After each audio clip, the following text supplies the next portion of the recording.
Hey there, great family, here from Blues Guitar Unleashed. Welcome. Thanks for joining me today. In today's video, we're going to talk about a practice tool, the looper pedal. And what I want to show you is actually some things that you can put in your looper pedal that will give you some stuff to practice on. And actually, this is a really, really important skill. There's going to be kind of a lot of things we're going to cover. We're talking a little bit about timing, of course, and counting and rhythm and tempo. But using a metronome, a lot of these different kind of little things. I'm going to kind of basically give you some little bass grooves that you can put in your pedal. And I'll start with some very easy ones. I'm trying to get a little bit more complicated as we go.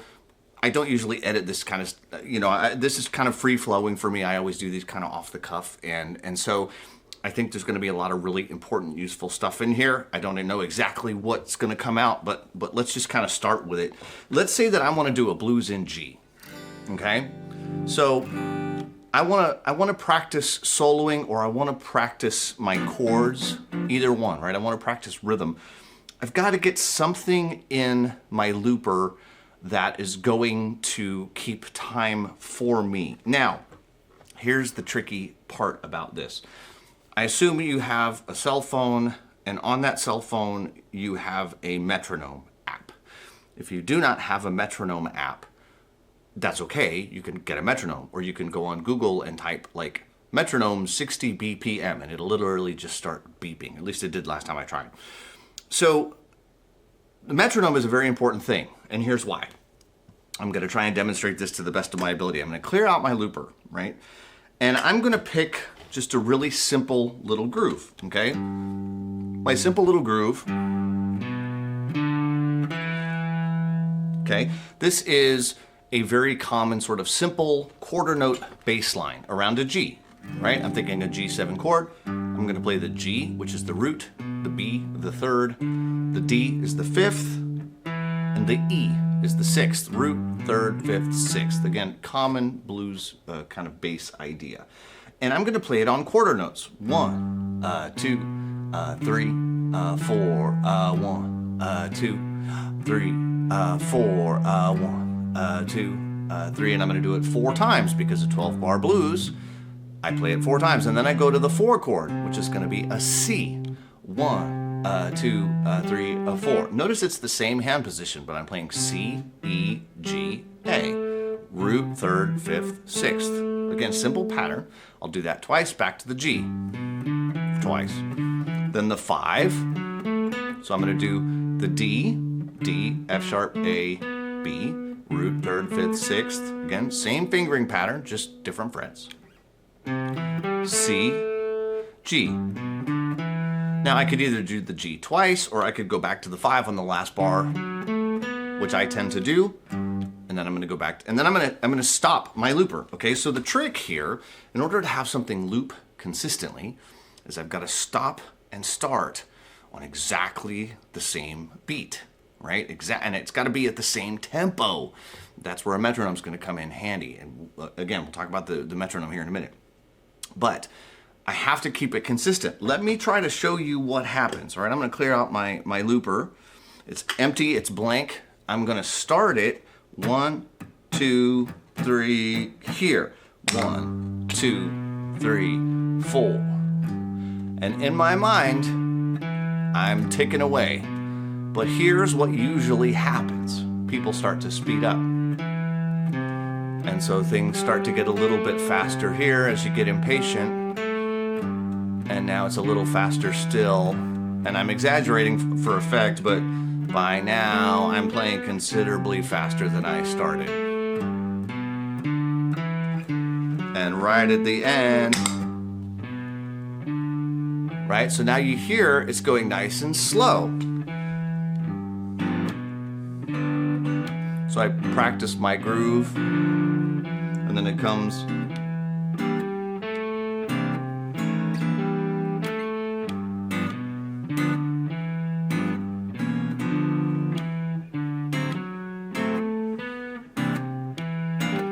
And now,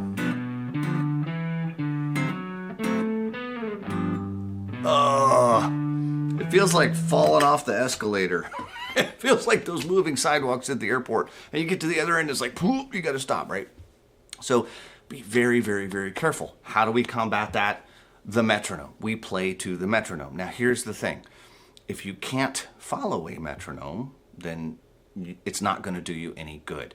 And I see a lot of people talk about this. They're like, oh, you have to play to a metronome to keep in time. Actually, no. Playing to a metronome will not keep you in time.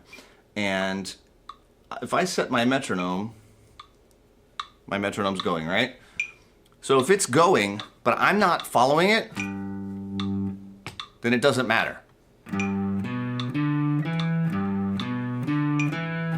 I'm not following it. It's just making noise. It's not doing anybody any good. Okay, so that's the key point here. If you don't have time, that won't give you the time.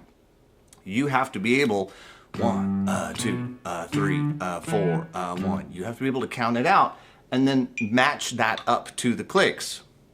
1, 2, 3, 4, 1, 2, 3, 4. And every time that clicks, you have to listen. Am I a little behind it? Am I a little bit ahead of it? Am I where I think I should be? Okay, I started pushing it a little bit, as is the natural tendency. So I gotta slow it up a little bit. And now, if I stay with it like this, and I stay with that metronome,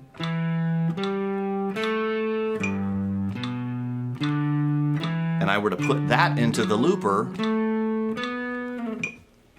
that would stay going, and it would loop and loop and loop and stay at the same tempo, and it would sound correct. Every time it came around and started again, it would sound perfect.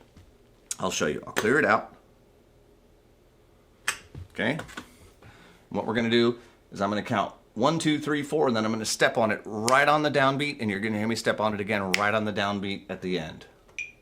2, 3, 4. 1, 2, 3, 4, 2, 2. Now, of course, I could have done a quick change, but I didn't.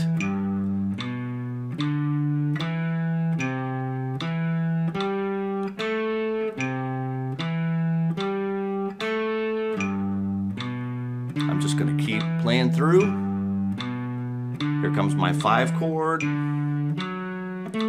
chord, staying right with it, getting ready to end it.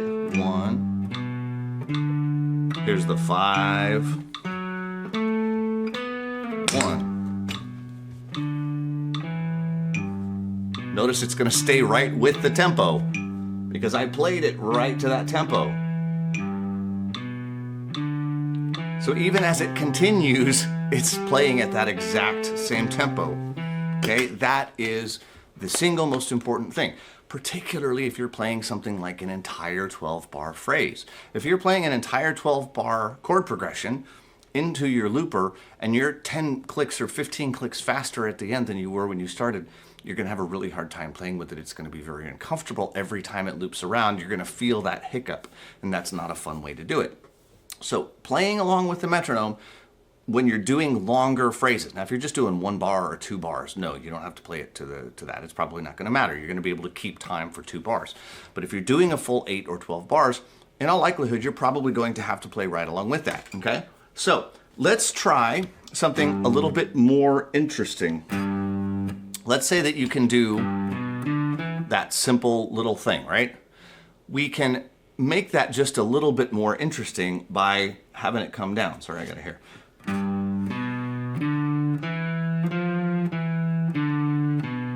Or we come back down. So let's do that one.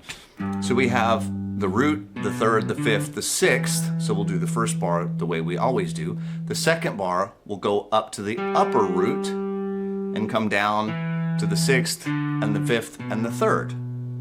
So for G, 1, 2, and 3, 4, upper G,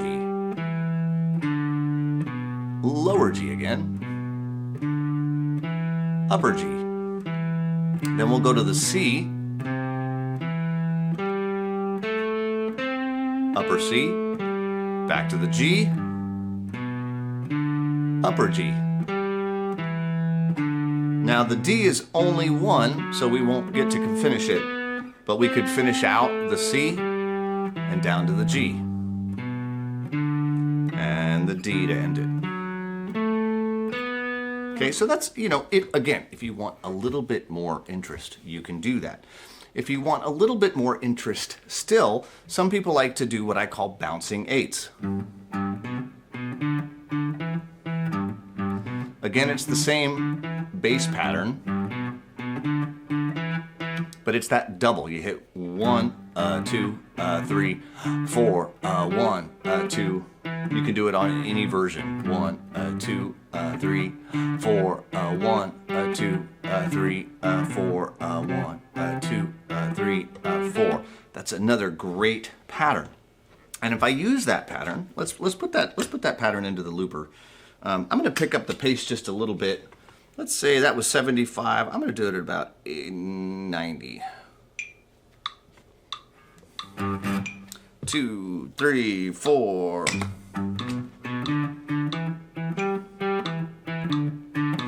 3, 4.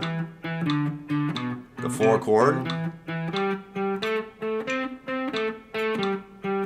The 1 chord. The 5, the 4, 1, and the 5.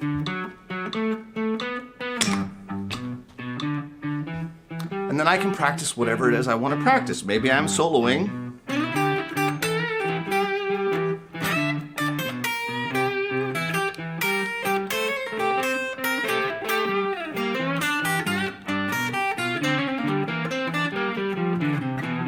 Or maybe I'm playing some rhythm stuff.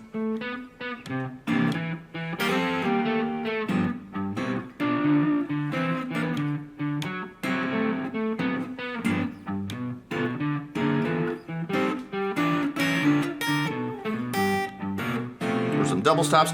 Who knows, right? It doesn't matter. At that point, I can practice whatever it is I want to practice on. But I have made my own jam track. I've made it at the tempo that I want. I've made it with the chord progression that I want. If for example, you want a different chord progression, you want it to not go back to the 5 at the end, or you want a quick change, and it can be very challenging to go and try to find that jam track somewhere that's exactly like what you want. Well, just make it yourself. First of all, it's better for you because you have to keep time. You have to play in time. You have to do all these things that are vital to playing your guitar. You're playing along with the metronome, you're counting, you're doing all of the things. It is such a great way for you to practice. When I was a kid, we didn't have loopers. I used to take a cassette deck, put a blank cassette in it, hit play and record, set my metronome, and play for like 10 minutes. Just play the same pattern over and over and over again. Press stop on the cassette deck, rewind it all the way to the beginning, hit play, and then I had 10 minutes of jam time. That's the old school doing it, but it worked. It worked great. Okay. Now, one more fun little bass line, and if you happen to have Blues Guitar Unleashed, this is in lesson 6. But some people call this kind of a box pattern, not to be confused with a minor pentatonic box, but a bass player might call this a box. And it's that low, the G. In this case, I'm still in G. G. Then the 5, the D, then the flat 7, the F, and the G, the upper G.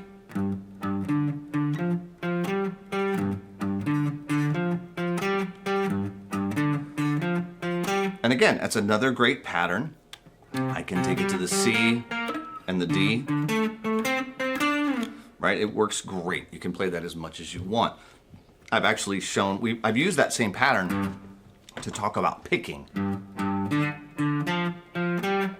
And to get good at resting your pick on the next string. I did that in a video, I can't even remember how long ago, but it's a great pattern. And again, it's kind of a bass pattern. Why am I talking about bass patterns? Well, because by using these more bassy patterns, they're using the lower strings on your guitar, they're staying out of the way in the event that you're playing like chords.